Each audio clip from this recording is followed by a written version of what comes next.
इंदे, डोळे पुस बघू. अगं गणपतीच्या दिवसात गणपती समोर असं बरं वाटतंय का? श्री असं का बोलला असेल मला? त्याला नव्हतं खायचं, पण असं कधी वागत नाही होतो. बरोबर आहे, ऑफिसचं टेन्शन असेल काहीतरी.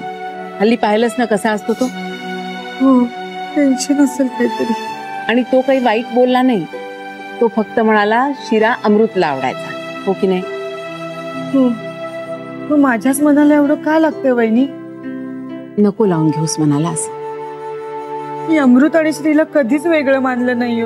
अगदी खरंय, पण श्रीने तरी आपल्यात कधी तुझा भाव केला का सांग? नाही नाही, कधीच नाही. एक वेळ तुमचं कमी करेल तो, पण आम्हाला खूप जपलंय. असा मुलगा पोटी जन्माला यावा. खरंच आज अमृत असता तर श्री सारखाच वागला असता ना. मोठ्या भावाचं बघून त्याच्यासारखंच केलं असतं त्याने सगळं. श्रीला ना अमृत खूप आवडायचा. अमृत सुद्धा सारखा ना दादा दादा करायचा. खूप वेळ होता हो एकमेकांना. अमृत असताना तर श्रीच्या पावलावर पाऊल टाकून तसंच वागला असतं. मला हे माहेरी घ्यायला आले नसते तर हे सगळं टाळता आलं असतं का हो वहिनी? इंदे, नको ना असा विचार करूस. अगं असं कोणाला काही टाळता येतं का? जे घडायचं असतं ते घडतंच.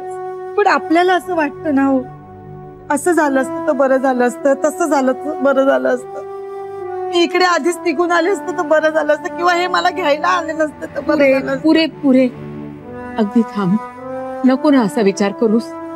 कशाला सारखं सारखं घोळत बसतेस ते? हे बघ, जे झालं ते झालं, ते कोणाला टाळता येतं का? हो, नाही टाळता येत. आणि हे काय, तुला कपडे नाही लावायचे आज? एक दिवसाआड लावते मशीन. श्रीने सांगितलंय ना पाणी वाचवायचंय म्हणून.